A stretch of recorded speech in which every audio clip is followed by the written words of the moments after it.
piatu miskin seperti kamu tidak pantas jadi menantuku. Karena kami dari keluarga kaya, nggak seperti kamu miskin dan tak punya keluarga. Bayangkan, seorang gadis yatim piatu miskin. Ia dinikahi oleh seorang laki-laki dari keluarga kaya raya. Di hari pernikahannya yang seharusnya menjadi momen bahagia bagi dirinya, justru berubah menjadi luka yang mendalam saat ia dihina di atas pelaminan oleh ibu mertuanya sendiri. Kerudungnya ditarik, martabatnya diinjak di depan banyak tamu undangan, yang membuat dirinya semakin remuk. Suami yang baru saja menikahinya hanya bisa diam dan tidak membela ketika ia dilecehkan. Padahal itu adalah ibunya sendiri. Gadis yatim itu pun merasa sendirian menghadapi semuanya. Sahabat semuanya, sebelum kita mulai cerita ini, mari tuliskan di komentar dari mana saja sahabat menonton cerita ini. Semoga yang subscribe channel Sudut Hikmah, kami doakan semoga dimudahkan segala urusannya, dilapangkan rezekinya, disehatkan badannya, dan dikabulkan segala hajat dunia akhirat oleh Allah Subhanahu wa Ta'ala. Amin ya Rabbal Alamin. Sekarang mari kita mulai ceritanya.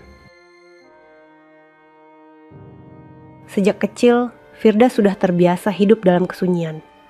Tidak ada lagi suara seorang ibu yang menina bobokannya. Tidak ada lagi dekapan seorang ayah yang melindungi. Ia hanya seorang gadis yatim piatu yang tumbuh dalam kesederhanaan, menahan lapar, menahan dingin, namun tetap menjaga hatinya tetap bersih. Hari itu, hari yang tak pernah ia bayangkan, tiba juga. Ia berdiri anggun dengan gaun sederhana berwarna abu keprakan. Senyumnya begitu rapuh, tapi matanya menyimpan harapan besar. Di sisinya Arkan, pria gagah dari keluarga kaya raya, berdiri dengan jas abu-abu yang mewah. Mereka berdua kini sah menjadi pasangan suami istri. Para tamu undangan menatap dengan kagum. Sebagian tak percaya bahwa seorang gadis sebatang kara seperti Firda bisa menikah dengan lelaki dari keluarga terpandang. Bisik-bisik mulai terdengar. Ada yang memuji, namun tak sedikit yang merendahkan. Firda hanya menunduk, menahan segala rasa, sambil menggenggam tangan suaminya dengan erat. Namun, kebahagiaan itu seketika retak. Dari arah samping pelaminan, Bu Ratna, Ibu Arkan, berjalan dengan langkah cepat.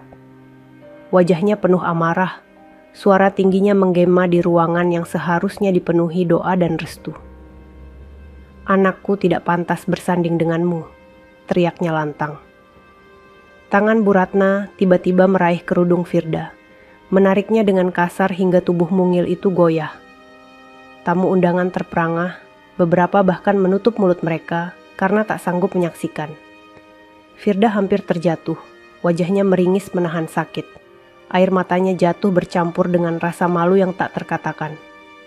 Arkan hanya diam. Tatapannya tajam, namun bibirnya terkunci rapat. Tidak ada pembelaan, tidak ada kata-kata menenangkan. Semua orang mulai bertanya-tanya dalam hati, apakah Arkan benar-benar mencintai istrinya? Ataukah hanya tunduk pada kuasa ibunya? Firda memeluk gaunnya yang berantakan. Hatinya seolah remuk. Ia merasa kecil di tengah keramaian. Seakan semua cahaya kebahagiaan padam dalam sekejap. Hanya tangisan lirih yang terdengar, tenggelam dalam tepukan musik hajatan yang kini terdengar begitu hambar. Namun, yang tidak disadari oleh siapapun, Arkan menyimpan sesuatu. Diamnya bukan berarti ia setuju, tapi sebuah rahasia yang belum saatnya diungkap. Firda masih belum tahu bahwa apa yang ia anggap kelemahan, kelak akan menjadi titik balik kehidupannya. Malam setelah keributan di pelaminan, kota masih basah oleh sisa hujan. Mobil keluarga Arkan melesat melewati jalan raya yang berkilau, membawa Firda yang duduk diam di kursi belakang.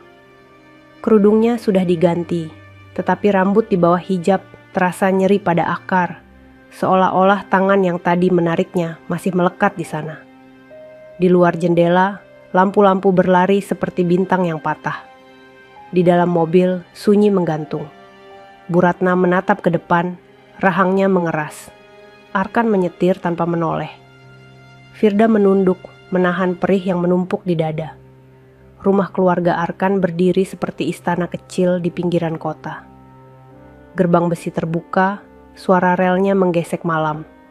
Para asisten rumah tangga menyambut terburu-buru, menahan tatapan yang ingin tahu. Firda melangkah pelan melewati lobi marmer yang dingin. Buket bunga pernikahan diletakkan seadanya di atas meja. Kelopaknya patah, menyisakan aroma yang getir. Ia menghela napas, lalu berterima kasih pada pelayan yang mengantarnya ke kamar. Suaranya nyaris tidak terdengar. Arkan masuk belakangan. Ketika pintu tertutup, yang tersisa hanya mereka berdua, dan jarak yang sulit diterjemahkan. Firda berdiri di dekat jendela, menatap hujan yang kembali turun tipis-tipis. Ia menunggu kalimat sederhana yang akan menyelamatkan hatinya. Kalimat bahwa ia tidak sendirian. Namun Arkan hanya berkata lirih. Suaranya datar. Istirahatlah, hari ini melelahkan. Lalu ia meletakkan jas, membuka jam tangan, dan duduk menunduk lama. Ada sesuatu yang bergolak di wajahnya, tetapi ia memilih diam. Firda mengangguk, menahan tangis yang ingin tumpah. Keesokan paginya, Firda terbangun lebih awal. Ia menyiapkan sarapan bersama mbak-mbak dapur, menawarkan bantuan dengan tulus. Mereka membalas sopan, namun terasa ragu. Di meja makan panjang, Bu Ratna duduk dengan punggung tegak. Ketika Firda datang membawa piring, Bu Ratna menatapnya dingin. "Tidak usah pura-pura rajin," katanya datar. "Kita di rumah ini tidak kekurangan tenaga." Firda menahan diri. Arkan datang beberapa menit kemudian, mengucap selamat pagi kepada ibunya, lalu duduk dan memulai makan tanpa menatap Firda. Pisau dan garpu beradu, bunyinya seperti desis. Hari-hari selanjutnya berjalan seperti itu, sepi yang menyesakan. Firda mencoba menata kamar, memeluk kebiasaan kecil agar hatinya tetap utuh. Ia membaca kitab di sore hari, menulis catatan di buku lusuh yang selalu ia bawa sejak panti asuhan, mengirimkan sedekah diam-diam untuk anak-anak yatim lewat rekening yang sudah lama ia kelola sendiri. Ia selalu merahasiakan pemberian itu, bahkan dari suaminya. Firda tumbuh dengan nasihat bahwa tangan kanan tidak perlu tahu apa yang diberikan tangan kiri, dan ia memegangnya erat. Sementara itu, kabar tentang keributan di pelaminan menyebar lewat bisik-bisik tamu yang hadir. Ada yang menyalahkan Firda, ada yang menyayangkan sikap Bu Ratna. Ada pula yang heran mengapa Arkan tidak melakukan apapun. Firda jarang keluar kamar. Jika terpaksa berpapasan di lorong, beberapa kerabat memandangnya seperti noda. Ada tante yang pura-pura menyapa sembari menatap gaunnya dari ujung ke ujung.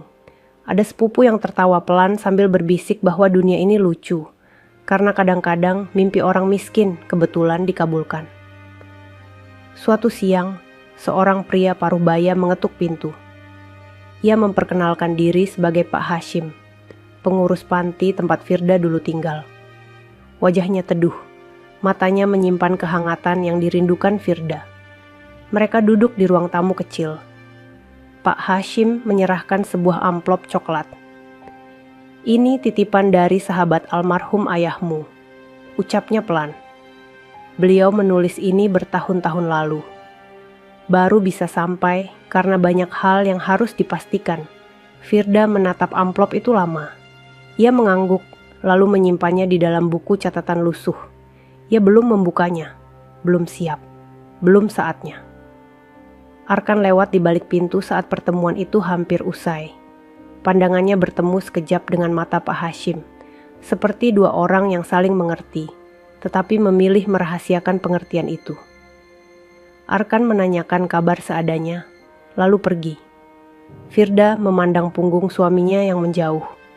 Ia ingin berlari dan bertanya, mengapa suaranya selalu ditahan tepat sebelum menjadi pembelaan. Namun bibirnya kembali menutup, karena ia merasa semua yang ia ucapkan akan memantul pada dinding batu. Sore lain, Bu Ratna memanggil Firda ke ruang keluarga. Beberapa kerabat hadir, duduk melingkar, wajah mereka penuh penilaian. Bu Ratna menggeser cangkir teh dan berkata, "Sebulan ini aku mencoba menilai, tapi aku tidak melihat kualitas apapun darimu. Keluarga kita butuh menantu yang mengangkat nama, bukan beban. Seseorang menambahkan tawa kecil. Firda menunduk. Di saat yang sama, Arkan masuk dengan langkah cepat. Ia berdiri di ambang pintu. Wajahnya dingin, namun matanya bergetar. "Ibu," katanya singkat. "Saya ada urusan di luar." Lalu ia pergi tanpa menoleh. Bu Ratna tersenyum tipis, merasa menang. Firda menyatukan kedua tangannya yang gemetar. Rasanya ia makin kecil. Malam itu Firda duduk di lantai kamar, membuka amplop yang dititipkan Pak Hashim. Di dalamnya ada beberapa lembar dokumen, surat tulisan tangan yang aromanya seperti masa lalu, dan salinan akta yang menyebutkan nama yang selama ini ia jarang sebut di hadapan siapapun. Firda membaca perlahan. Setiap kalimat terasa berat. Ada kisah tentang pertemanan ayahnya dengan seorang ulama sekaligus pengusaha dermawan. Ada amanah yang diwariskan dengan syarat tidak diumumkan sebelum waktunya. Ada daftar rekening yang selama ini menggelinding pelan untuk menolong banyak orang. Firda menutup mata. Ia tidak ingin bersuara, tetapi jantungnya berdetak keras. Bukan karena angka-angka, melainkan karena beban amanah yang tiba-tiba menyala. Keesokan harinya, Firda kembali beraktivitas seperti biasa. Ia memilih tetap sederhana, tetap membantu dapur, tetap menyapa satpam dan tukang kebun, tetap menulis doa di halaman terakhir buku lusuhnya. Arkan jarang berada di rumah, sering pergi pagi dan pulang larut. Setiap kali bertemu, ia menyapa singkat dan menanyakan apakah Firda sudah makan. Selebihnya, hening.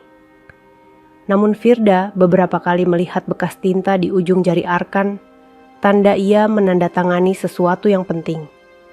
Sekali waktu, ia melihat Arkan berbicara serius dengan seseorang di teras. Seorang pria berkemeja rapi yang membawa map tebal. Tatapan Arkan tajam, suaranya rendah. Ketika Firda mendekat, percakapan itu berakhir dengan cepat, menyisakan udara yang terasa berbeda. Sebuah undangan keluarga diumumkan. Pertemuan bulanan di aula kecil milik yayasan keluarga. Semua anggota diminta hadir. Bu Ratna terlihat bersemangat, seolah menunggu panggung lain untuk menilai Firda. Para kerabat sibuk menyiapkan baju terbaik, mendandani diri, memoles cerita. Firda memilih kebaya abu lembut yang sederhana. Kerudungnya rapi, hanya bros kecil yang menahan lipatannya. Ia berdiri di depan cermin, melihat pantulan wajah yang menolak habis meski berkali-kali dijatuhkan. Sore itu langit merah, matahari turun pelan di balik gedung-gedung. Mobil-mobil keluarga memasuki halaman aula. Di dalam, kursi-kursi ditata melingkar, mikrofon berdiri di atas podium, dan papan nama keluarga ditempel rapi. Firda melangkah bersama Arkan, jarak di antara mereka seperti garis tipis di lantai, yang tak terlihat orang lain. Bu Ratna duduk paling depan, menatap mereka tanpa senyum. Para paman dan bibi berkumpul, membisikkan komentar yang tidak sungkan. Firda menunduk dan menarik napas panjang. Arkan berdiri di sisi ruangan, berbicara sebentar dengan pengurus acara. Ia sempat menatap Firda dari jauh.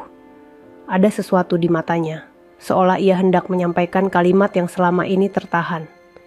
Firda tidak mengerti, namun hatinya berdenyut aneh. Musik latar berhenti. Lampu panggung menyala. Mikrofon diuji satu kali. Semua orang duduk, menunggu. Dan di menit berikutnya, sesuatu yang tidak pernah mereka sangka siap terjadi. Tepat ketika seseorang menyebut nama Firda di hadapan seluruh keluarga. Suasana aula sore itu terasa kaku. Pendingin ruangan berhembus lembut, tetapi udara serasa berat menekan dada. Semua orang duduk rapi, membentuk lingkaran keluarga besar yang penuh gengsi. Firda berjalan pelan menuju kursi paling pinggir, berusaha mengecilkan diri. Kebaya abu lembutnya kontras dengan gaun-gaun berkilau para kerabat yang ingin terlihat mewah. Setiap langkahnya disertai tatapan tajam, seolah setiap mata berlomba mencari kekurangan. Di tengah aula, Bu Ratna duduk di kursi utama. Ia memegang kipas kecil, mengibaskannya dengan wajah dingin penuh wibawa. Bibirnya tersenyum tipis, tapi sorot matanya menyimpan duri. "Mari kita mulai," katanya. Suaranya terdengar nyaring melalui pengeras suara. "Kali ini, pertemuan keluarga akan lebih istimewa karena kita kedatangan anggota baru." Ia melirik Firda sekilas, lalu mendengus pelan. Anggota yang berbeda dari yang lain. Beberapa orang tertawa kecil. Suara cekikikan itu menembus jantung Firda. Ia menunduk, menggenggam tangannya erat. Arkan berdiri di dekat podium. Ekspresinya sulit dibaca. Sesekali ia melirik istrinya, lalu menatap kosong ke arah papan nama keluarga yang tergantung di dinding. Acara berlangsung formal. Laporan yayasan, pembagian agenda bisnis, hingga rencana acara sosial. Semua berjalan seperti biasa, sampai akhirnya Bu Ratna kembali bicara. "Tentu semua tahu bahwa anakku, Arkan, telah menikahi seorang gadis, yatim piatu." Kalimat itu diucapkan dengan tekanan kuat. "Aku ingin semua orang tahu, pernikahan ini terjadi tanpa restu penuh dariku." Ruangan seketika hening. Beberapa pasang mata menoleh ke Firda, sebagian terkejut, sebagian lain jelas menikmati drama ini. Firda merasakan panas di wajahnya, dadanya berdegup tak terkendali. Bu Ratna melanjutkan, "Seorang menantu seharusnya membawa nama baik, bukan membuat malu. Dan bagaimana seorang gadis yang bahkan tidak punya keluarga, tidak punya harta, bisa pantas berdiri sejajar dengan keluarga kita?" Kata-kata itu menampar keras, membuat napas Firda sesak. Firda menunduk lebih dalam. Air matanya jatuh diam-diam, menetes di atas kebayanya. Di saat itu, ia berharap ada suara yang membela, setidaknya dari orang yang kini sah menjadi suaminya. Namun Arkan tetap berdiri kaku di podium, wajahnya serius tanpa ekspresi. Diamnya menusuk hati Firda lebih dalam daripada hinaan yang baru saja diterimanya. Tante Siska, salah satu saudara jauh, menimpali dengan nada sinis. "Aku juga heran, Bu. Kalau bukan karena cinta buta, mana mungkin Arkan mau menikahi gadis tanpa nama?" Beberapa orang tertawa pelan. Gelombang ejekan itu membuat telinga Firda berdenging. Hanya Pak Hashim yang menatap Firda dengan iba dari kejauhan. Ia duduk di deretan belakang, hadir sebagai undangan khusus yayasan. Pandangan mata tuanya seolah berkata, "Sabarlah, waktunya belum tiba." Firda menarik napas panjang, mencoba menenangkan diri, meski hatinya sudah berkeping-keping. Arkan akhirnya bicara, suaranya dalam dan pelan. "Cukup, Bu." Semua orang menoleh padanya, berharap ia akan menegur keras ibunya. Namun yang keluar hanyalah kalimat hambar. "Kita lanjutkan agendanya. Jangan membuang waktu dengan perdebatan." Firda terdiam. Jantungnya seolah jatuh ke dasar perut. Itu saja. Hanya itu yang mampu suaminya katakan. Ia menunduk lagi, kali ini bukan untuk menahan tangis, melainkan untuk menyembunyikan luka yang kian dalam. Semua orang menghela napas kecewa, lalu pertemuan berlanjut dengan suasana tegang. Ketika acara selesai, Firda bergegas keluar aula. Udara malam menusuk kulitnya, namun ia lebih memilih dingin itu daripada tatapan merendahkan di dalam ruangan. Di luar, lampu taman berkelip lembut, dan suara jangkrik terdengar samar. Ia berdiri lama di bawah pohon besar, menengadah ke langit. "Ya Allah," bisiknya lirih, "berikan aku kekuatan. Aku sendiri, tapi aku percaya Engkau tidak akan meninggalkanku." Tiba-tiba langkah seseorang mendekat. Firda menoleh, ternyata Arkan. Wajahnya tetap dingin, matanya sulit dibaca. Ia berdiri di samping Firda, tanpa kata. Hening panjang melingkupi mereka. Firda ingin sekali bertanya, ingin menuntut penjelasan, tapi lidahnya keluh. Arkan akhirnya berkata, pelan, hampir berbisik, "Aku tahu kamu terluka, tapi percayalah, aku punya alasan." Ia tidak menatap Firda, hanya memandang lurus ke depan. "Bersabarlah sebentar lagi." Firda ingin bertanya, alasan apa? Kenapa harus membiarkannya dihina? Namun sebelum ia sempat membuka mulut, Arkan sudah berjalan menjauh, meninggalkan dirinya sendirian di bawah pohon. Firda terdiam lama, menatap punggung suaminya yang hilang di balik pintu aula. Air matanya jatuh, bukan hanya karena sakit, tapi juga karena bingung. Hatinya bertanya-tanya, apakah Arkan benar-benar mencintainya atau hanya bermain peran. Malam itu Firda pulang dengan langkah gontai. Namun jauh di lubuk hatinya, sebuah bisikan kecil berkata, ada sesuatu yang disembunyikan Arkan, dan rahasia itu kelak akan mengubah segalanya. Pagi itu, sinar matahari menembus tirai kamar Firda. Ia duduk di tepi ranjang, matanya sembab akibat menangis semalaman. Kejadian di aula keluarga masih membekas jelas. Kata-kata Bu Ratna berulang-ulang terngiang di kepalanya, ditambah diamnya Arkan yang begitu menusuk. Firda menggenggam tangannya sendiri, berusaha menenangkan hati yang seakan remuk. Ketukan pelan terdengar di pintu. Seorang asisten rumah tangga masuk, membawa nampan berisi teh hangat. Nyonya, ini dari Tuan Arkan. Katanya untuk diminum sebelum sarapan. Firda tertegun.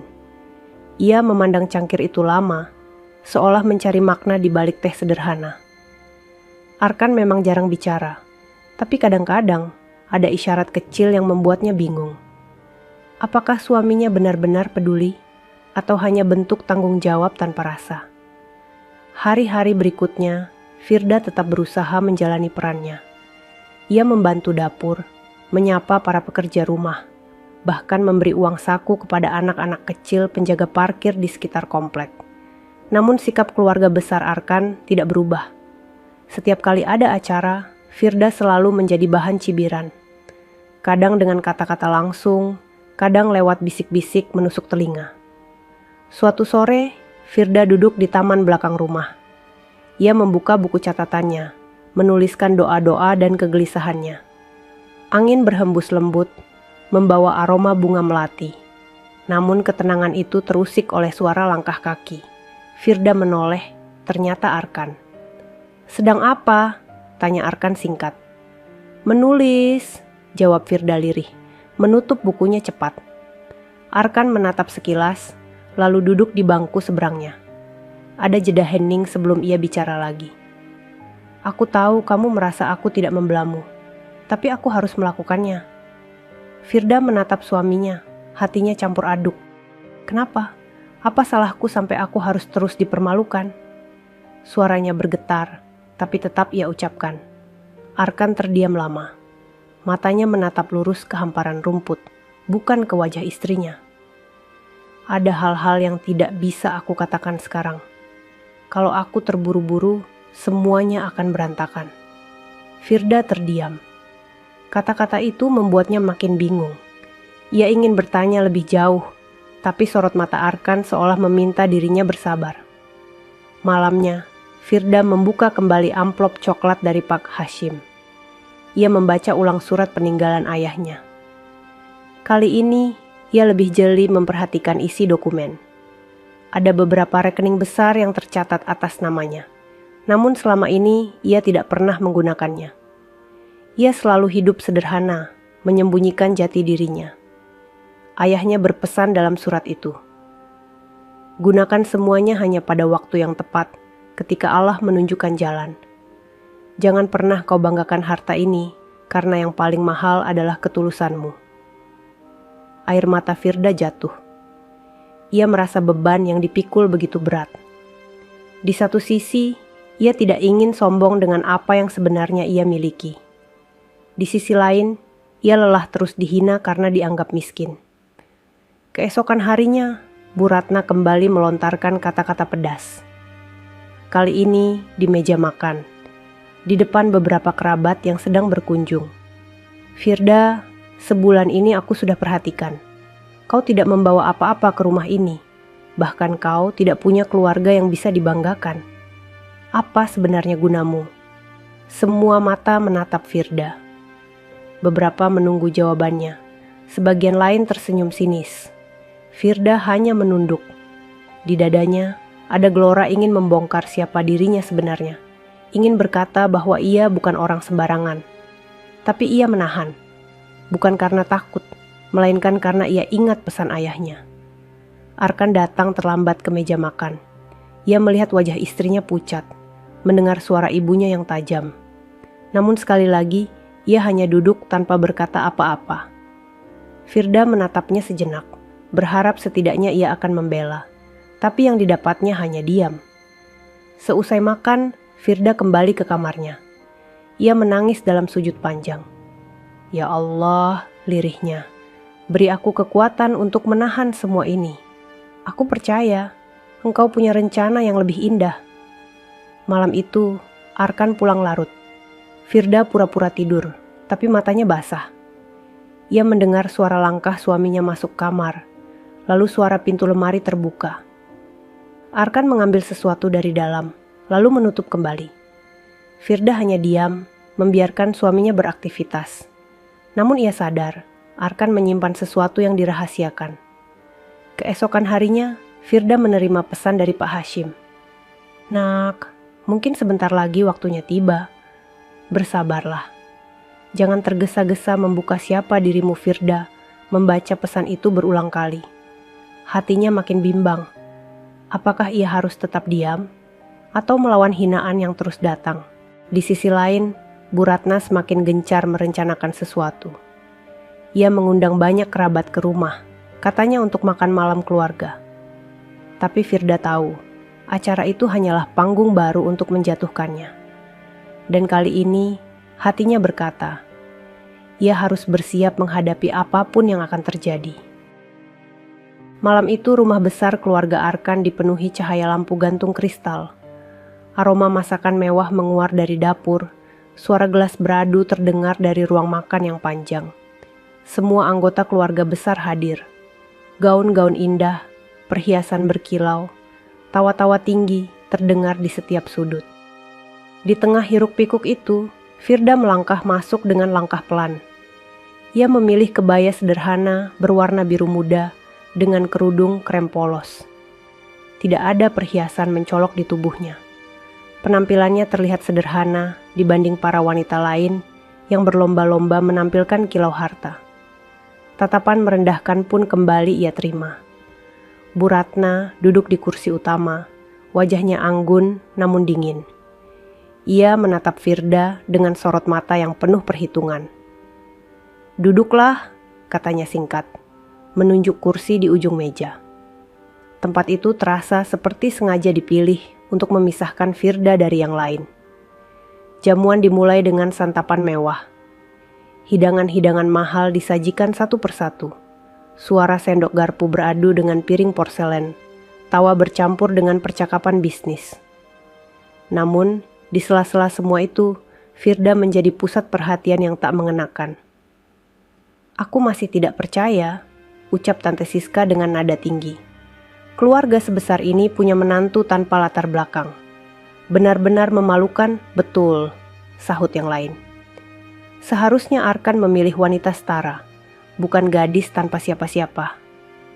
Firda menunduk, berusaha menahan perasaan. Tangannya gemetar di pangkuan. Hatinya berteriak ingin membela diri, tapi ia tetap diam. Ia teringat pesan ayahnya di surat. Jangan terburu-buru, tunggu waktu yang tepat. Arkan duduk di sisi agak jauh dari Firda. Ia mendengar semua kata-kata itu, namun sekali lagi bibirnya terkunci. Hanya matanya yang sesekali menatap Firda dengan sorot yang sulit ditebak. Bu Ratna kemudian berdehem. Semua orang hening. Aku ingin menegaskan sesuatu, ucapnya lantang. Firda bukan menantu yang kuakui. Gadis yatim piatu seperti dia tidak membawa manfaat apapun untuk keluarga ini. Kalau Arkan tetap bertahan, maka ia akan kehilangan restuku. Kata-kata itu mengguncang ruangan. Beberapa orang terdiam, sebagian lain menahan senyum puas. Firda merasa dadanya dihantam keras. Ia menunduk semakin dalam, air matanya jatuh ke pangkuannya. Namun, yang mengejutkan semua orang, Firda tiba-tiba bangkit berdiri. Suaranya bergetar, tapi cukup jelas terdengar. Saya memang yatim piatu. Saya tidak punya siapa-siapa. Tapi satu hal yang saya punya adalah harga diri. Jika kehadiran saya dianggap aib, saya bisa pergi dari rumah ini. Ruangan mendadak riuh. Beberapa orang berbisik, sebagian menatap terkejut. Bu Ratna tersenyum tipis, merasa menang. Nah, bagus. Kalau kau tahu diri, sebaiknya memang begitu. Arkan berdiri cepat, seakan hendak menghentikan Firda. Namun lagi-lagi, ia menahan diri. Tangannya mengepal di samping tubuh, matanya menatap tajam ke arah ibunya, lalu ke arah istrinya. Namun tidak ada kata yang keluar dari bibirnya. Firda menatap Arkan, berharap ada kalimat yang menahannya. Tapi yang ia terima hanyalah tatapan dalam yang tak bisa ia baca. Hatinya remuk. Ia berbalik, melangkah keluar dari ruang makan dengan tubuh gemetar. Di luar, udara malam terasa menusuk kulit. Firda menahan tangis sambil berjalan ke taman belakang. Ia duduk di bangku kayu tua, memeluk dirinya sendiri. Ia merasa benar-benar sendirian. Tidak ada yang membela, bahkan suaminya sendiri hanya diam. Namun di balik jendela ruang makan, Arkan berdiri mematung. Matanya mengikuti setiap langkah istrinya, sorotnya penuh gejolak. Ada sesuatu yang ditahannya dengan kuat, sesuatu yang belum saatnya keluar. Jamuan malam itu meninggalkan luka baru bagi Firda. Tetapi ia tidak tahu, luka itu justru semakin mendekatkannya pada sebuah kebenaran besar yang selama ini tersembunyi. Dan ketika kebenaran itu muncul, semua orang yang merendahkannya akan terdiam. Malam itu Firda kembali ke kamarnya dengan tubuh gemetar. Suara-suara hinaan di meja makan masih terngiang di telinganya. Ia menutup pintu, bersandar di baliknya, lalu jatuh terduduk di lantai. Air matanya mengalir deras. Ia meraih buku catatan lusuh yang selalu menemaninya. Di dalamnya terselip surat-surat dari Pak Hashim dan dokumen peninggalan ayahnya. Dengan tangan bergetar, Firda membuka kembali amplop coklat itu. Ada surat berisi tulisan tangan yang mulai pudar. Ia membaca perlahan. Setiap kata terasa menembus hati. Nak, mungkin saat kau membaca surat ini, ayah sudah tiada. Jangan pernah merasa kecil hanya karena engkau yatim. Darah yang mengalir di tubuhmu adalah darah seorang pejuang ilmu dan amanah. Harta yang kutitipkan bukan untuk kesombongan, melainkan untuk menjaga nama baikmu ketika dunia meremehkanmu. Gunakanlah ketika waktunya tiba, saat engkau benar-benar membutuhkan kekuatan. Firda menutup surat itu dengan tangan bergetar. Hatinya terenyuh. Selama ini ia memilih hidup sederhana, menutupi semua yang dimiliki, karena ia percaya bahwa cinta sejati hanya akan terlihat ketika seseorang mencintai tanpa pamrih. Namun kini, rasa sakit yang ia terima membuatnya bimbang. Sampai kapan ia harus diam? Ia membuka dokumen lain, sertifikat aset, rekening dengan nominal besar, juga surat perjanjian kerjasama bisnis yang ternyata masih berjalan atas nama ayahnya. Firda baru sadar, ia bukan hanya anak yatim biasa. Ia adalah pewaris dari seorang ulama sekaligus pengusaha sukses yang diam-diam meninggalkan jejak besar. Air matanya kembali jatuh, kali ini bukan hanya karena sedih, tapi juga karena beban besar yang harus ia pikul.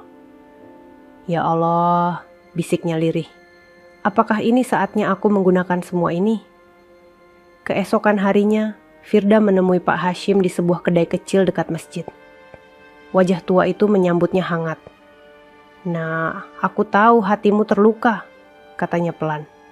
Tapi ingat, ayahmu menitipkan semua itu untuk kebaikan. Jangan kau gunakan hanya untuk membalas dendam.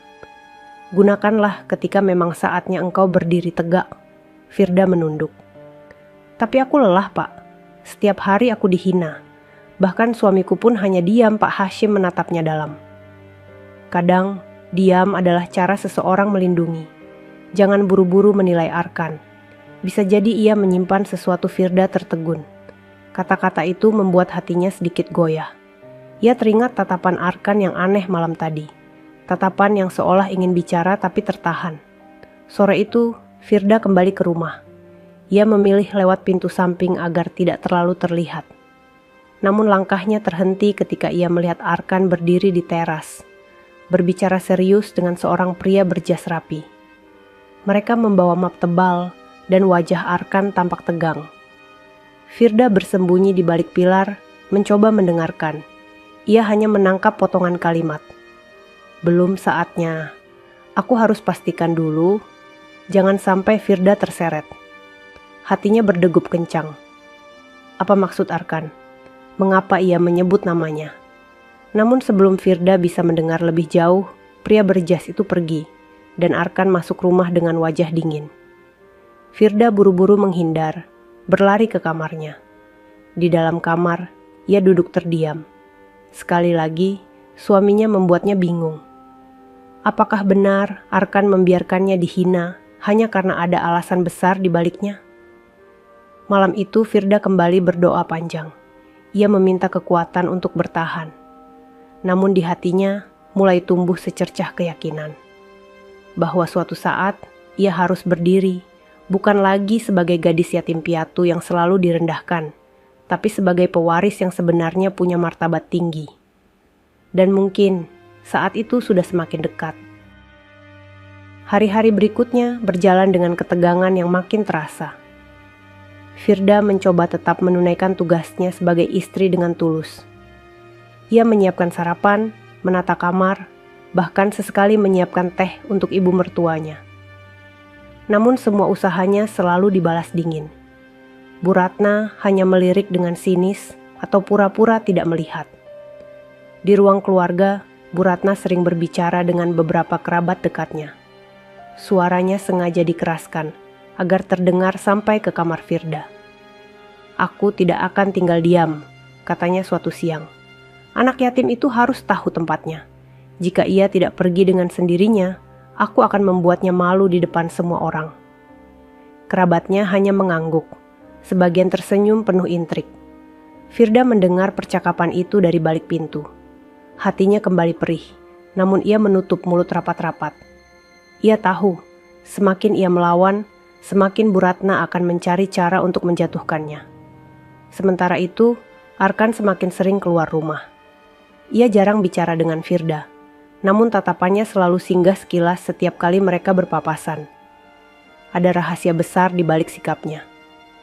Firda masih ingat kalimat yang ia dengar diam-diam. Jangan sampai Firda terseret. Apa sebenarnya yang sedang terjadi? Malam itu, Bu Ratna mengumumkan rencana acara besar.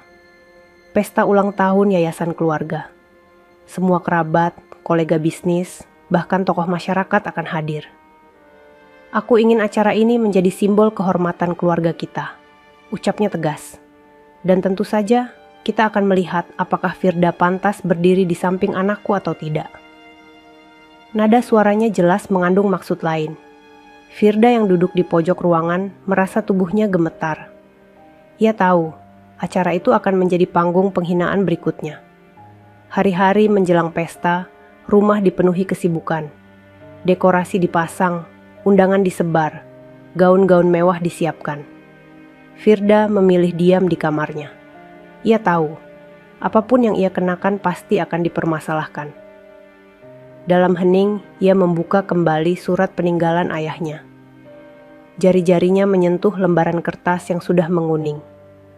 Ada kalimat yang kali ini menusuk hatinya lebih dalam. Jangan takut pada hinaan manusia. Suatu hari, orang-orang akan tahu siapa dirimu sebenarnya. Biarkan mereka menunduk, bukan karena hartamu, tapi karena ketulusan yang Allah titipkan dalam hatimu. Air mata Firda menetes. Ia menutup surat itu, lalu memandang cermin di depannya. Wajah sederhana yang sering dianggap tidak pantas, itu kini terlihat berbeda di matanya sendiri. Ada kekuatan yang mulai tumbuh. Malam sebelum pesta, Firda mendengar percakapan Bu Ratna dengan seorang sahabatnya. Besok aku akan buat semua orang melihat siapa dia sebenarnya. Aku akan singkap asal-usulnya di depan tamu. Aku ingin mereka tahu bahwa menantu baruku hanyalah seorang anak panti, tanpa keluarga, tanpa nama. Lihat saja bagaimana semua orang akan menertawakannya. Firda berdiri di balik pintu, tubuhnya bergetar. Dadanya terasa sesak. Namun kali ini, ia tidak menangis. Ia menarik napas dalam-dalam. Hatinya berkata, jika besok tiba saatnya, ia tidak akan lagi hanya diam. Sementara itu, Arkan duduk sendiri di ruang kerja, menatap layar laptop dengan wajah tegang. Ia mengetik cepat, membuka dokumen-dokumen penting, lalu menghapus beberapa file. Ia menatap foto Firda yang tersimpan di mejanya. "Maafkan aku," bisiknya pelan. "Sebentar lagi semua akan jelas. Aku janji Firda tidak tahu bahwa esok hari akan menjadi titik balik dalam hidupnya. Sebuah panggung besar telah disiapkan, bukan hanya oleh Bu Ratna yang ingin menjatuhkannya, tetapi juga oleh takdir yang hendak membalik keadaan. Dan ketika malam pesta itu tiba, semua mata akan tertuju pada satu sosok, Firda, pengantin yatim yang selama ini dianggap tidak berarti." Lampu-lampu kristal berkilauan memenuhi aula besar malam itu. Musik lembut mengalun, para tamu berdatangan dengan pakaian terbaik mereka. Gaun-gaun indah, jas elegan, dan perhiasan berkilau menjadikan pesta ulang tahun. Yayasan Keluarga Arkan terlihat seperti acara bangsawan. Di antara keramaian itu, Firda melangkah masuk dengan langkah hati-hati. Ia mengenakan kebaya putih polos dengan kerudung sederhana. Tidak ada perhiasan mewah di tubuhnya, hanya bros kecil peninggalan ibunya yang sudah lama ia simpan. Meski tampil sederhana, wajahnya tetap memancarkan ketenangan. Namun, tatapan sinis dari para tamu membuat langkahnya terasa berat. "Benarkah itu istri Arkan?" bisik seorang tamu wanita. "Ya ampun, masa keluarga sebesar ini punya menantu seperti itu?" sahut yang lain, menutup mulutnya sambil tertawa. Firda mendengar bisik-bisik itu, namun ia hanya menunduk. Ia tahu malam ini akan menjadi ujian berat. Arkan berdiri di dekat panggung bersama beberapa tamu penting. Ia mengenakan jas hitam, wajahnya tampak tenang, tapi matanya sesekali mencari Firda. Saat pandangan mereka bertemu, Arkan hanya memberi anggukan kecil, seolah berkata, "Bersabarlah." Acara dibuka dengan sambutan panjang tentang yayasan keluarga. Semua orang bertepuk tangan meriah. Lalu tiba giliran Bu Ratna naik ke podium. Wajahnya penuh percaya diri, senyum tipisnya seperti menyimpan sesuatu. "Saudara-saudara sekalian," ucapnya lantang. "Malam ini bukan hanya tentang ulang tahun yayasan. Malam ini juga tentang memperkenalkan keluarga besar kita pada semua yang hadir. Dan tentu saja, termasuk menantu baru kita." Semua mata langsung tertuju pada Firda. Ia merasa tubuhnya kaku. Jantungnya berdetak cepat. Bu Ratna melanjutkan dengan nada tajam. "Inilah Firda, gadis yatim piatu yang tidak punya keluarga, tidak punya harta, dan tidak punya nama. Inilah menantu yang dipilih." Arkan suasana riuh seketika. Beberapa tamu menutup mulut terkejut. Sebagian lain berbisik-bisik penuh ejekan. Ada yang bahkan tertawa lirih, menertawakan apa yang baru saja diungkap. Firda menunduk, air matanya jatuh. Ia merasa seluruh dunia runtuh menimpa dirinya. Di atas panggung, Bu Ratna tersenyum puas melihat reaksi tamu. "Lihatlah," katanya lagi, "keluarga kita selalu menjunjung tinggi kehormatan. Namun kali ini, aku bahkan tidak tahu harus menyebut ini sebagai kehormatan atau aib." Tawa sinis terdengar lagi dari beberapa kerabat. Firda menutup wajahnya dengan kerudung, hatinya hancur. Ia berharap, meski hanya sedikit, ada suara dari Arkan yang akan membelanya. Namun ketika ia menoleh, Arkan masih berdiri diam. Matanya menatap lurus, wajahnya tak menunjukkan apa-apa. Hati Firda makin perih. Ia merasa benar-benar sendirian di tengah keramaian. Tepuk tangan kecil mengiringi Bu Ratna turun dari podium. Acara berlanjut, namun suasana sudah berbeda. Nama Firda menjadi bahan bisik-bisik sepanjang malam. Setiap langkahnya diikuti tatapan merendahkan. Namun di sudut ruangan, Arkan memandang istrinya lama. Matanya menyimpan gejolak. Ia mengepalkan tangan di balik saku jasnya. Diamnya bukan karena tidak peduli, melainkan karena ia sedang menunggu saat yang tepat. Firda tidak tahu bahwa malam itu bukan akhir dari penderitaannya, melainkan awal dari sebuah kebenaran besar yang akan segera terungkap. Dan ketika waktunya tiba, semua orang yang merendahkannya akan menunduk malu. Malam pesta itu berakhir dengan hati Firda yang hancur berkeping. Ketika semua tamu pulang, Ia kembali ke kamar tanpa berkata apa-apa. Air matanya mengalir deras, membasahi sajadah yang ia bentangkan. Ia sujud lama, berbisik lirih. Ya Allah, jika memang aku harus terus menahan ini, berikan aku kekuatan. Jangan biarkan aku runtuh. Pintu kamar terbuka pelan. Firda buru-buru menyeka air matanya. Arkan berdiri di ambang pintu. Wajahnya serius, namun matanya penuh gejolak. Ia ingin bicara, tapi akhirnya hanya mengucap singkat, "Istirahatlah." Lalu ia menutup pintu kembali. Kata sederhana itu justru membuat hati Firda makin sakit. Kenapa hanya itu? Kenapa bukan pembelaan yang ia butuhkan? Keesokan paginya, rumah kembali sibuk. Berita tentang pesta semalam sudah tersebar. Beberapa kerabat bahkan sengaja datang, hanya untuk membicarakan bagaimana Bu Ratna mempermalukan Firda di depan para tamu. Bisik-bisik itu terdengar sampai ke telinga Firda. Ia hanya bisa menahan diri, berusaha tidak terpancing. Namun siang itu, sesuatu yang aneh terjadi. Firda melihat Arkan duduk di ruang kerja dengan seorang pria yang sama ia lihat sebelumnya. Pria berjas rapi yang selalu membawa map tebal. Pintu ruangan sedikit terbuka, membuat Firda bisa mendengar sepatah dua patah kata. Semua dokumen sudah siap.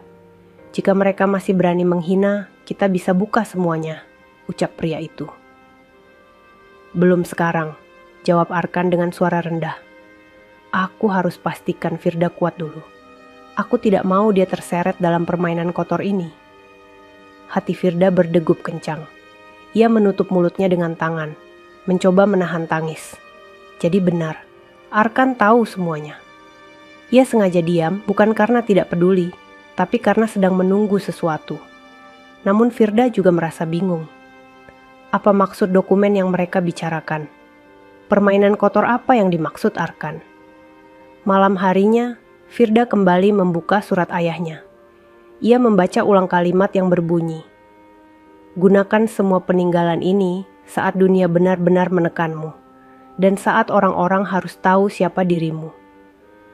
Firda memegang surat itu erat.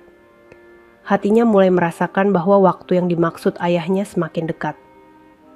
Beberapa hari kemudian, Bu Ratna mengumumkan akan mengadakan rapat keluarga besar. Kali ini, ia berkata dengan lantang, "Aku akan memastikan semua orang tahu bahwa Firda tidak pantas di sini. Setelah rapat ini, tidak ada lagi yang bisa membela dia." Firda mendengar ancaman itu. Namun, berbeda dengan sebelumnya. Kali ini ia tidak gemetar. Ia menutup mata sejenak, lalu berkata dalam hati, "Jika ini memang saatnya, aku akan berdiri. Bukan sebagai anak yatim yang hina, tapi sebagai putri dari seorang ayah yang meninggalkan amanah besar." Sementara itu, Arkan terlihat semakin tegang. Ia sering keluar malam, pulang larut, wajahnya tampak letih. Namun setiap kali pandangannya bertemu dengan Firda, ia selalu menatap dalam-dalam, seolah ada sesuatu yang ingin ia katakan, tetapi ditahan. Hingga akhirnya, malam sebelum rapat keluarga, Arkan masuk ke kamar Firda. Untuk pertama kalinya setelah sekian lama, ia duduk di samping istrinya. Hening beberapa saat, lalu ia berkata, "Firda, apapun yang terjadi besok, jangan takut. Aku di sini." "Percayalah padaku." Firda menatap wajah suaminya. Air matanya kembali jatuh, namun kali ini bercampur dengan harapan. Ia mengangguk pelan, meski hatinya masih penuh tanda tanya. Besok, di hadapan keluarga besar, sesuatu akan terbongkar. Sesuatu yang selama ini ditahan Arkan, dan sesuatu yang dititipkan ayahnya dalam surat. Dan saat itu tiba, dunia mereka tidak akan pernah sama lagi. Hari yang ditakuti sekaligus dinanti itu akhirnya tiba. Aula keluarga kembali ramai. Kursi-kursi tersusun rapi, meja panjang penuh dengan minuman dan kudapan. Semua kerabat hadir dengan pakaian terbaik, menebarkan aroma parfum mahal. Suasana terlihat megah, tetapi Firda merasa seperti berada di ruang pengadilan. Ia duduk di kursi pojok, mengenakan kebaya sederhana warna hijau muda dengan kerudung putih polos. Tangannya menggenggam erat buku catatan lusuh yang selalu ia bawa, seolah menjadi pelindung terakhir hatinya. Matanya sesekali melirik ke arah Arkan yang berdiri di depan bersama ayahnya, Pak Darmawan. Wajah Arkan tegang, namun sorot matanya berulang kali mencari Firda. Bu Ratna membuka rapat dengan suara lantang. "Hari ini, aku ingin membahas masalah yang sudah terlalu lama kita biarkan," katanya dengan tatapan tajam ke arah Firda. "Kehadiran gadis yatim piatu ini di keluarga kita sudah cukup membuat nama baik tercoreng. Aku tidak ingin yayasan, perusahaan, dan seluruh bisnis keluarga kita terkontaminasi olehnya." Ruangan mendadak hening. Semua mata kini tertuju pada Firda. Beberapa kerabat mulai berbisik. Sebagian lain mengangguk setuju. Firda merasakan dadanya sesak, namun kali ini ia tidak menunduk. Ia menatap lurus ke depan, meski suaranya masih tertahan di tenggorokan. Tante Siska ikut menimpali, "Benar sekali, Bu. Kita butuh menantu yang bisa membawa kehormatan, bukan yang hanya membuat kita jadi bahan tertawaan orang luar." Ejekan itu membuat suasana semakin panas. Bisik-bisik mulai terdengar lagi, kali ini bercampur dengan rasa penasaran. Firda menatap Arkan dengan jantung berdegup kencang. Ia tidak tahu apa yang akan terjadi selanjutnya. Arkan melangkah ke depan, berdiri di tengah ruangan. "Selama ini, aku diam bukan karena aku setuju dengan hinaan kalian. Aku diam karena aku menunggu waktu yang tepat. Aku menunggu Firda cukup kuat untuk berdiri menghadapi semua ini. Dan sekarang, aku rasa waktunya sudah tiba." Ia menoleh ke arah Firda. "Firda, tunjukkan pada mereka siapa dirimu." Firda tertegun. Tangannya gemetar, air matanya hampir pecah. Ia tidak pernah membayangkan suaminya akan berkata seperti itu di hadapan semua orang. Bu Ratna menatap dengan marah bercampur bingung. "Apa maksudmu, Arkan? Apa yang bisa ditunjukkan gadis miskin ini?" Arkan menatap ibunya, lalu semua kerabat. "Firda bukan hanya seorang anak yatim piatu yang kalian hina. Dia adalah pewaris dari seorang ulama besar dan pengusaha sukses yang sangat dihormati.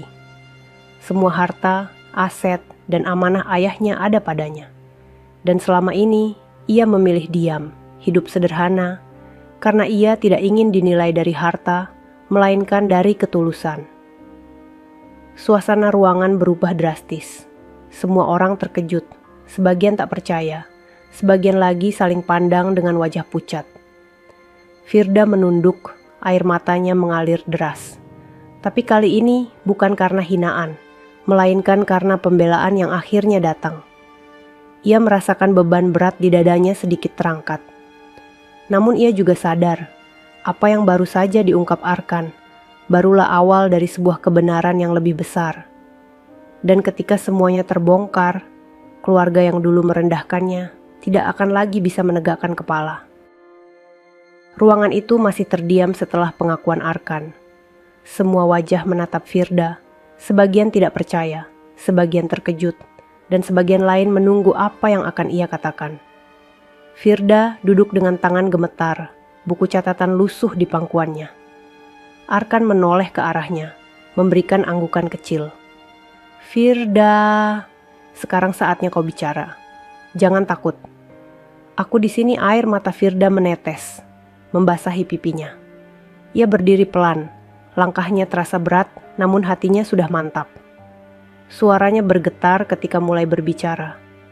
"Saya tahu, sejak hari pertama di pelaminan, saya hanya dianggap sebagai gadis miskin, anak yatim piatu yang tidak pantas berada di keluarga ini.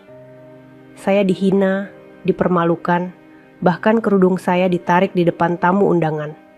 Semua itu saya simpan dalam hati."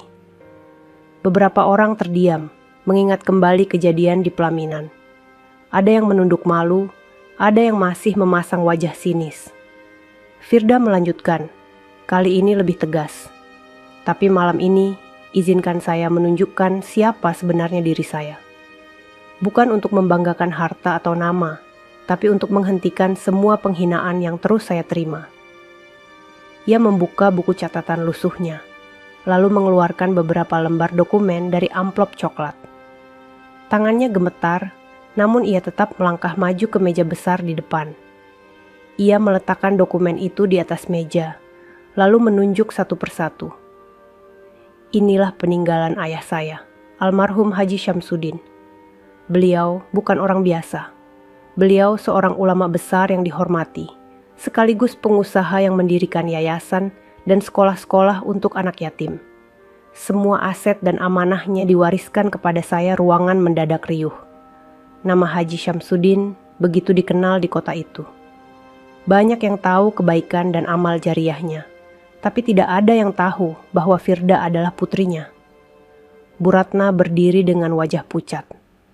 Apa yang kau katakan? Itu tidak mungkin. Firda menatap ibu mertuanya dengan mata basah. Saya tidak pernah ingin mengungkit ini, Bu, karena ayah berpesan agar saya hidup sederhana, mencari pasangan yang mencintai saya bukan karena harta.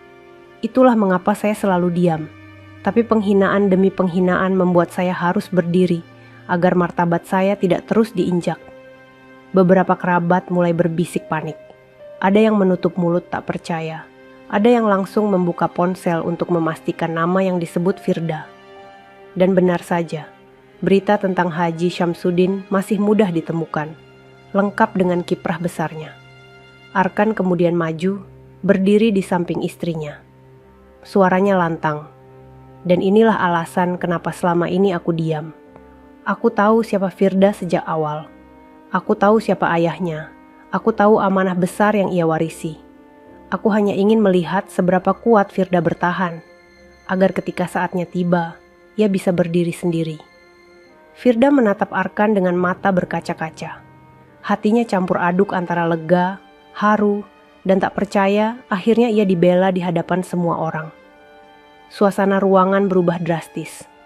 Orang-orang yang tadi merendahkannya kini menunduk malu. Sebagian bahkan mulai menyalahkan diri sendiri karena ikut menertawakan. Bu Ratna terpaku di kursinya. Wajahnya memerah, tangannya gemetar. Ia tidak menyangka menantu yang selalu ia hina, ternyata memiliki kehormatan yang jauh lebih tinggi dari yang ia bayangkan. Firda menunduk, suaranya lembut namun tegas. Saya bukan siapa-siapa tanpa doa ayah dan rahmat Allah. Saya hanya ingin dihargai sebagai seorang istri, sebagai bagian dari keluarga ini. Tidak lebih hening panjang melingkupi ruangan. Malam itu, suara Firda yang selama ini dibungkam akhirnya terdengar. Dan sejak saat itu, tidak ada seorang pun yang bisa lagi menganggapnya rendah. Hening yang menggantung di aula mendadak pecah ketika suara kipas tangan Bu Ratna terjatuh ke lantai. Semua orang menoleh padanya. Wajahnya pucat, namun matanya menyala penuh amarah. Ia berdiri dengan gemetar, menunjuk Firda sambil berteriak. Tidak, aku tidak percaya semua ini. Gadis ini pasti berbohong. Dokumen itu bisa saja palsu. Kerabat-kerabat saling pandang. Ada yang terkejut, ada yang mulai ragu. Tapi sebagian lain tahu nama besar Haji Syamsuddin terlalu kuat untuk dipalsukan. Bisik-bisik kembali memenuhi ruangan. Tante Siska mencoba mendukung Bu Ratna. Ya, benar.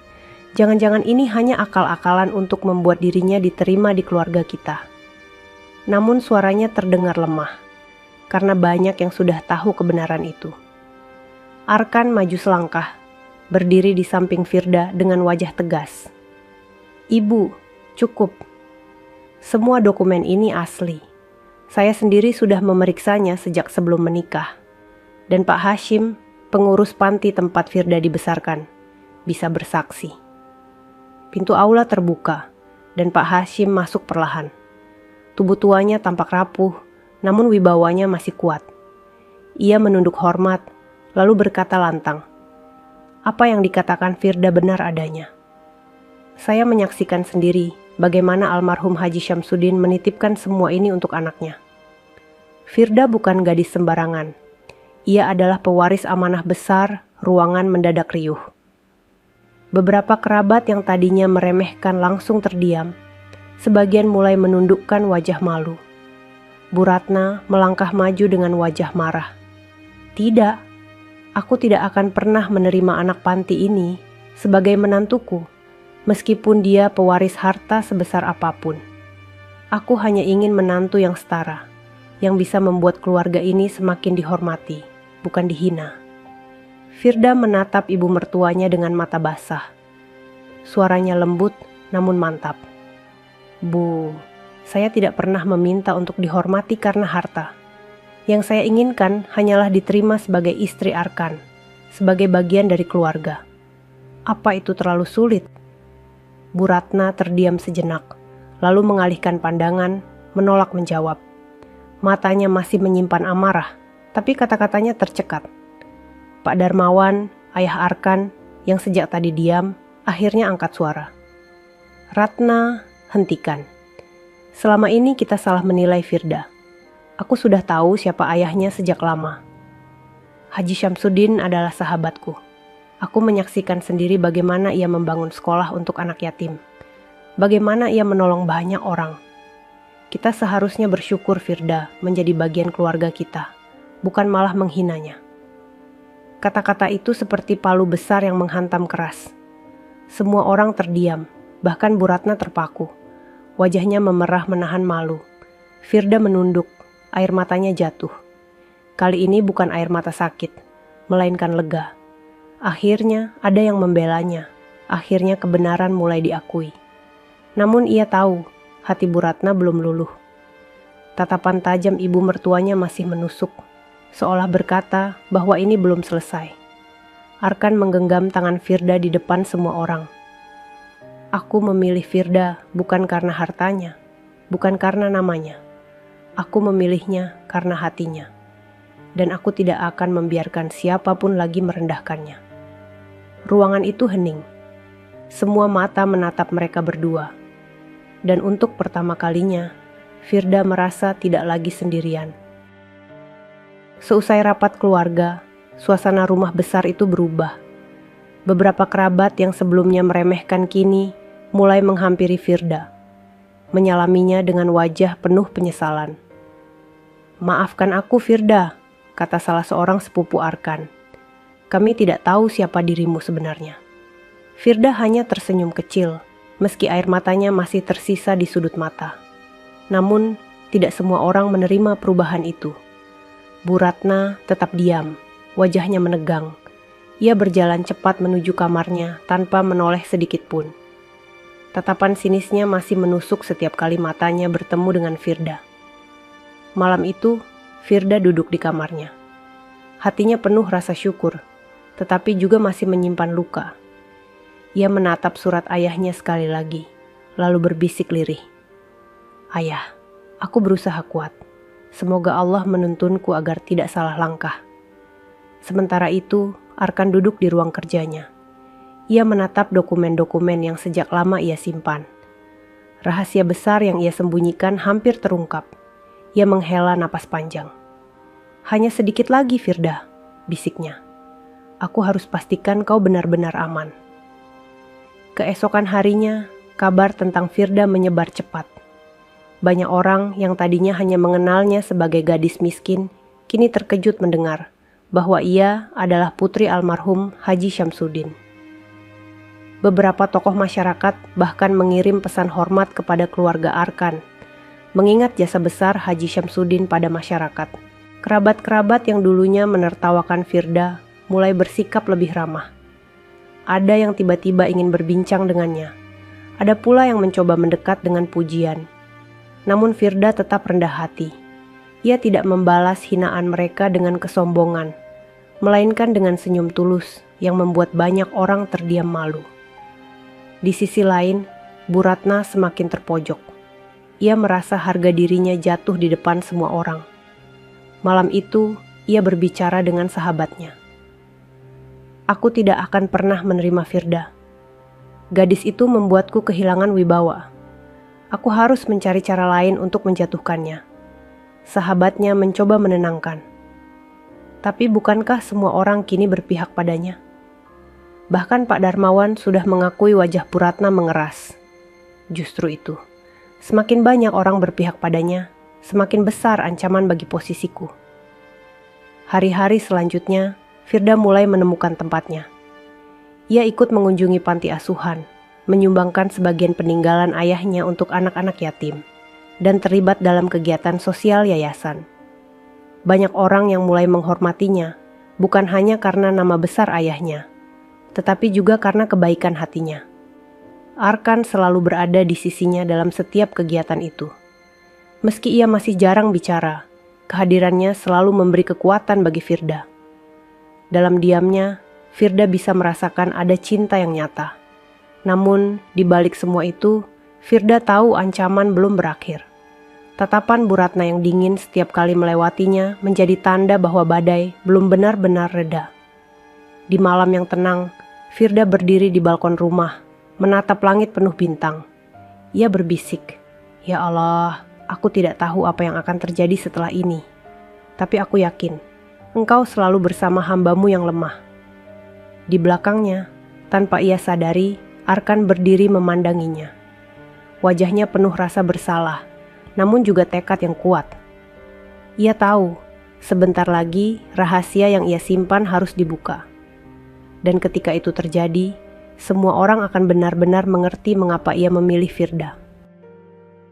Hari itu rumah besar kembali sibuk. Bu Ratna mengumumkan akan mengadakan arisan keluarga di rumahnya, mengundang kerabat jauh dan sahabat-sahabatnya.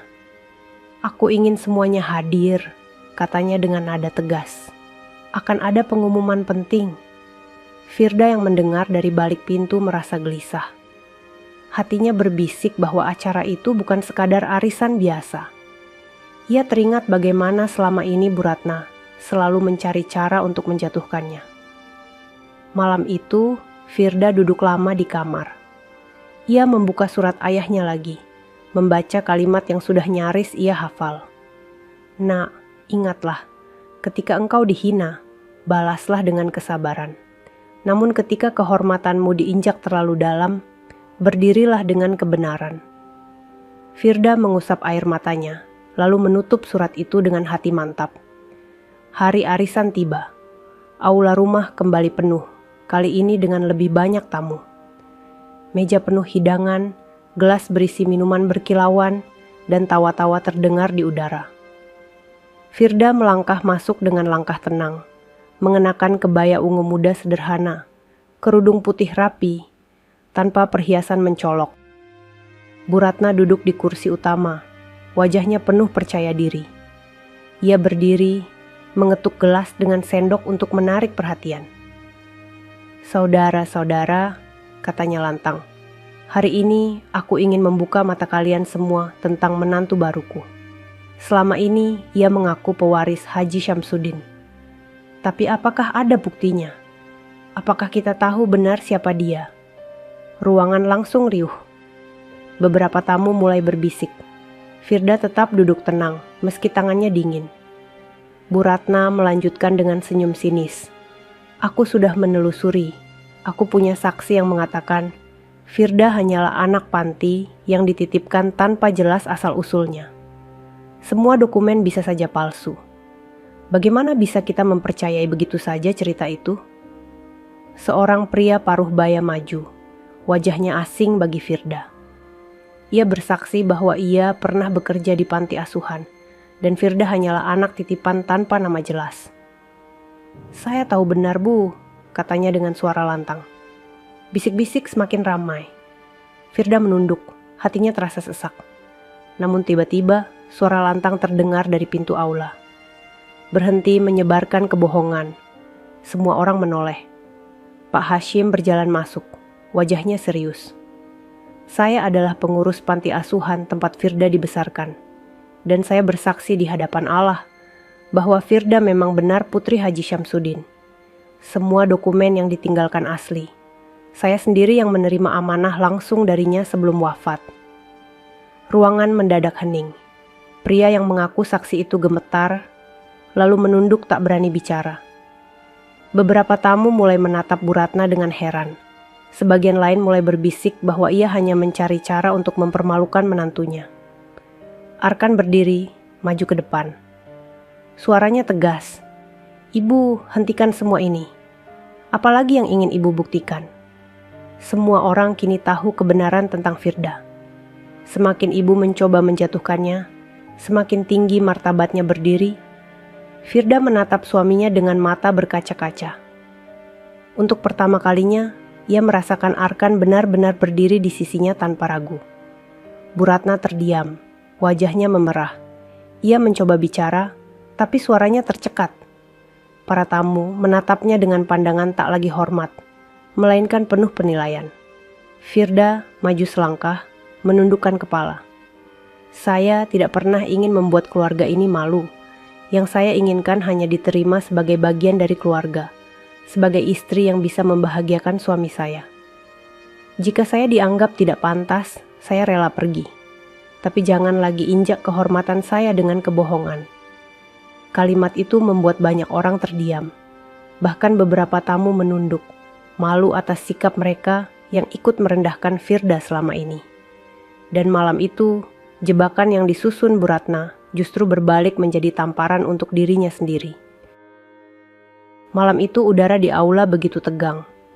Setelah kesaksian Pak Hashim mengguncang, tidak ada lagi yang berani bersuara.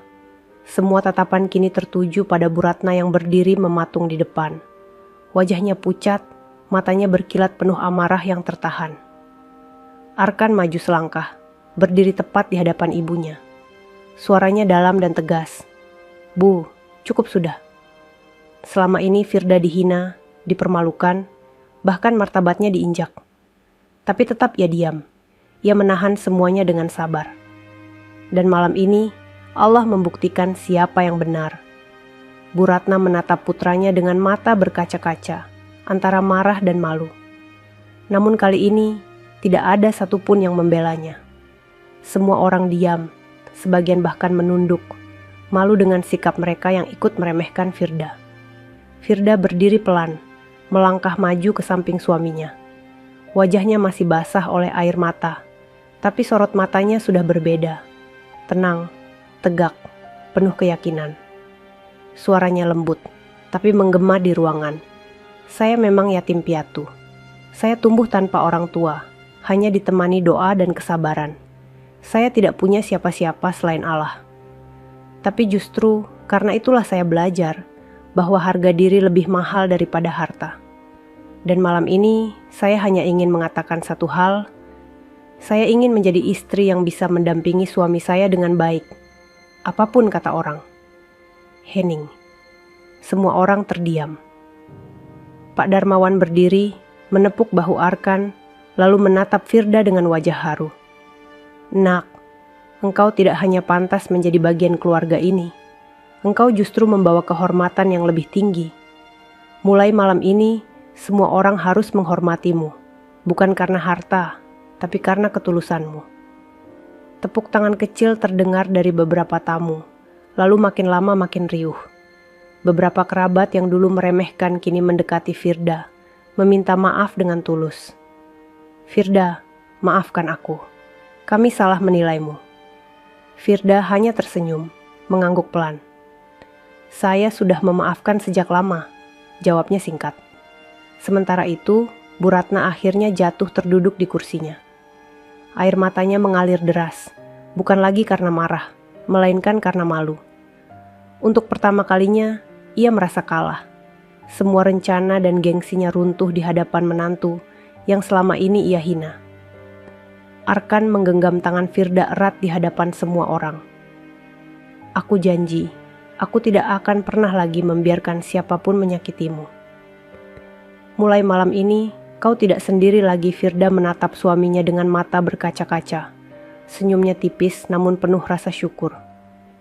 Ia tahu, semua luka yang ia tahan selama ini akhirnya terbayar. Dan malam itu, di aula yang penuh cahaya, Firda berdiri tegak sebagai istri yang terhormat. Bukan lagi gadis yatim piatu yang direndahkan. Semua yang pernah menghina kini menunduk, sementara dirinya mengangkat wajah dengan penuh keyakinan. Sahabat semuanya, ceritanya telah selesai. Terima kasih sudah menyimak cerita tadi hingga selesai.